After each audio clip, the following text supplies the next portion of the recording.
Welcome to Box Recaps. Today I'm going to explain the movie The Dig, released in the year 2021. The movie starts and we're taken back to 1939, where we see a man going on a bicycle. His name is Basil Brown, and he's a local self-taught archaeologist excavator who has been hired by a landlady named Edith Pretty. This is the time of the World War. The World War has just gotten started, and Edith wanted this work to be done by people from a museum, but now she has no choice but to have it done by Basil Brown. She wants him to tackle the large burial mounds at her rural estate in Sutton Hoo, near Woodbridge. Edith wants him to dig the bigger mounds first. She wants him to dig these mounds because, according to some archaeologists, this part of land happens to be very important and could have important stuff buried underneath it.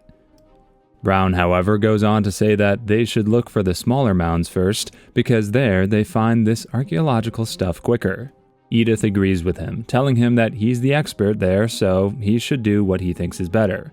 At first, she offers the same money he received from the Ipswich Museum, the agricultural wage, but he says it is inadequate. So she ups her offer by 12% to £2 a week, and he accepts. The next day, he's at a place to get started. Edith goes on to give him 2 of her own people who will be helping him with the digging. Brown starts digging, and he is quick. After having dug a small mound, he goes on to find a plate of wood. When he has found this piece, the people from the museum also show up, because Pretty is the one who has called them there. They're there to check in on Brown and how well he is doing. One of these 2 happens to be the manager of the museum, and the other one is the curator. That curator gets into the hole Brown has dug, and both of them try to lift that piece of wood. But the piece is too delicate, and it breaks when they try to get it out of there. Brown is really upset about it, but there's only so much he can do to make it better. After that, Pretty takes the curator and the manager to her place, where they have a cup of tea together.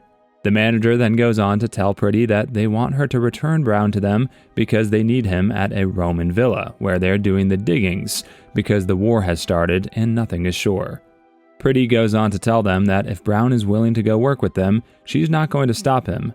In the meantime, Brown also gets there and tells them that the piece of wood that they retrieved was actually thousands of years old, and he made the wrong estimate at first. This means these mounds are way older than they thought they were. After that, Brown's former employers from the museum try unsuccessfully to persuade him to work on a Roman villa they deem more important. They ignore Brown, who left school at age 12, when he suggests the mounds could be Anglo-Saxon rather than the more common Viking era. Later, we see Edith on the way to her husband's grave. We learn that her husband used to be in the army and he died. Edith misses her husband dearly, so she is always sad.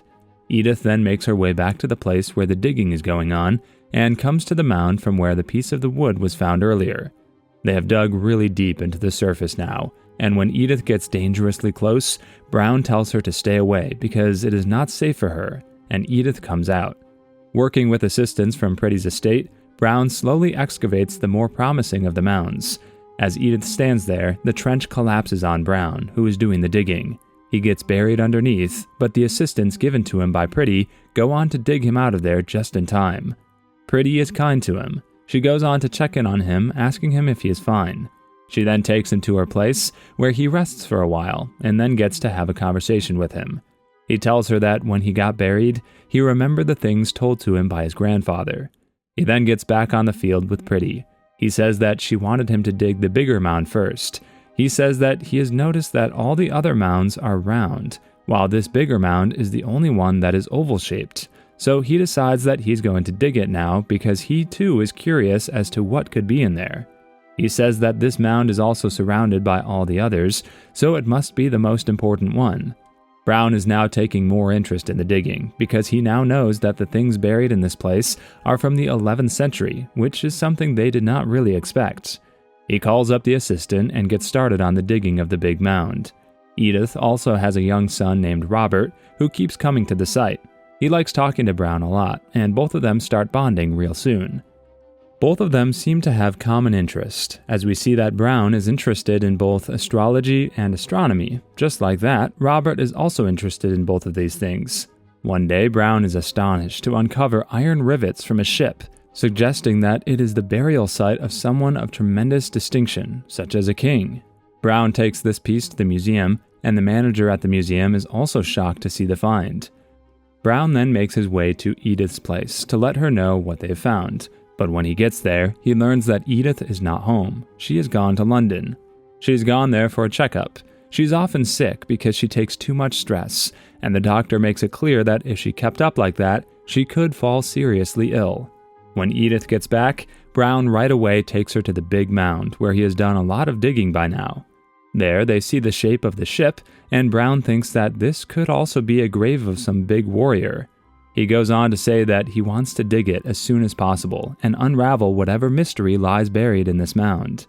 Edith and Brown are really happy to have found this in the big mound because Edith thinks that it could turn out to be a really big find. The next morning, Edith comes to Brown and goes on to tell him that she's been offered a lot of money by the museum if she lets them take over this whole site. Brown is really upset to hear this. She, however, adds that she said no to the people from the museum because she only wants Brown to do the digging in this place, and Brown really likes Edith for what she has done. Brown is a really good man, and we notice that Edith has somewhat started getting attracted towards him. She then goes on to invite Brown over dinner that night, but he does not show up because he is with his wife that night. He is loyal to his wife, so he keeps an appropriate distance from Edith. He really loves his wife, and the next day, he goes on to take the woman to the site where he has done the digging. Brown tells her that there's a ship buried underneath the big mound, and Brown's wife tells him that this is going to be his biggest find, and tells him to never let the people from the museum take credit for this. Brown is sleeping at his place that night when he realizes that it is raining heavily. He goes to the site right away, and we see that he has already covered up the big mound, but he just wants to make sure the water does not reach the digging, so he wants to cover it even further. Edith has also hired her cousin, Rory Lomax, to join the project, so he also rushes to the site to help Brown cover up the big mound. The next day, when Brown is doing the digging, he goes on to tell Edith's cousin that he once read about a ship between which there was a grave. This is when the manager from the museum gets there, and he has taken more people with him this time. He has even brought the head of the museum with him. When the head of the museum, named Charles Phillips, takes a look at it, he is shocked. He says that this is a big find in the world of archaeology. The head then says that he wants to take control of this land. Brown gets angry. He says that he cannot just get a hold of this land because he is the one who has dug this place, and Edith is the owner, so they should just leave right away. Brown tells them that he is not going to leave this site until Edith tells him to. Museum head then goes on to say that he's going to tell the government about it, and he will take over this land with the help of the government soon. Brown decides to let Edith know about it. He goes to her place, but they do not allow him to go in because Edith is really sick. It is revealed that she has already had a heart attack and cannot take any more stress. Brown somehow manages to get to her and tells her about the whole incident. Brown tells her that there's something really important in that ship, and he wants to see what that is. Edith asks him if he told this to the head of the museum, but he says that he only works for her, so he could never tell it to anyone else. Brown tells him that he just needs one more day, but Edith is not well. She tells him that she has already received the word from Charles Phillips, who has told her that he will be back with a permit from the government soon, so they have no idea if they even have one day. Brown tells her that her husband bought the land only because it had archaeological value, so she cannot just let the museum take everything over just like that. The next day, when Brown makes his way to the site to dig further, he sees Phillips with his whole team. He tells him that they will be taking the project over, and tells Brown that he can work with them if he wants, but he will not be allowed to dig. He will just take care of some common stuff. Brown gets upset and makes his way back home, where his wife tells him that he should not have left the site like that. She says that he should try everything to let people know that he is the one who should be credited for this find. Brown thinks that his wife is right, so he makes his way back to the site. He goes on to give his notes to the main archaeologist from the museum, who tells him that these notes are a big help. One day, when the digging is going on, it starts to rain, and they quickly cover the mound. Edith is also there. She's annoyed at the head of the museum. She tells him that he should not be making Brown do menial jobs, when he knows that he is really good at digging and finding things. Edith tells him that if he decides to take help from Brown, his work could get finished soon. The head of the museum thinks it right, and from then on, Brown is also made a proper part of the team, and he starts doing the important stuff now. The war is on the verge, so the man wants to finish this project as soon as possible. Phillips then brings 2 more archaeologists to the site. One is Stewart, and the other is his wife. Both of them also join the careful digging to finish the work as soon as possible. Stewart is shown to be a really dry person, who has no interest in his wife whatsoever, and he is always busy in his work. One day when they're digging, Stewart's wife goes on to find a gold locket in there, and all of them are shocked. As they keep digging, they keep finding more and more treasure. They find a sword and a shield of gold. Things now start getting more and more interesting because as they dig on, they keep finding more treasure in this place. Brown now understands that they have gotten to the center chamber about which he talked to Edith. Brown again uncovers proof that it is Anglo-Saxon in origin. Brown discovers a Merovingian trimeces, a small gold coin of late antiquity, and Phillips declares the site to be of major historical significance. He goes on to say that this digging is going to change history because they now know what kind of coins people used to use in the time of the Saxons. They keep all the important stuff carefully in boxes. Phillips wants to send all the artifacts to the British Museum, but Edith, concerned about war raids in London, asserts her rights.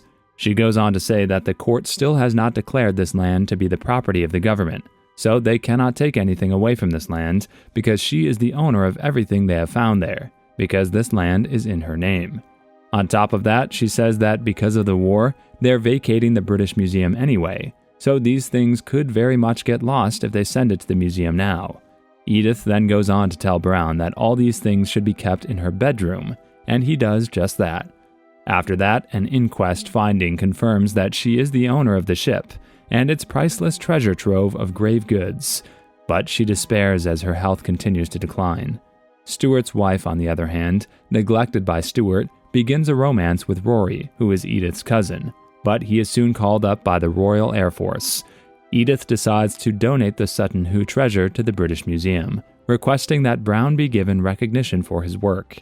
She even goes on to hold a party in his honor, where she invites many people and shows them the treasure, telling them that all the credit goes to Basil Brown, who is thankful when he hears her say his name.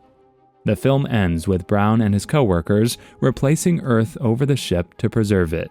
As the end credits begin, text explains the fate of Edith and the recovered objects. We also learn that Edith died in 1942. The treasure was hidden in the London Underground during the war and first exhibited without any mention of Basil Brown 9 years after Edith's death. Only recently was Brown given full credit for his contribution, and his name is now displayed permanently alongside Pretty's at the British Museum. Subscribe for more videos like this, turn on the notification, and leave a like to help the channel out. Thank you for watching.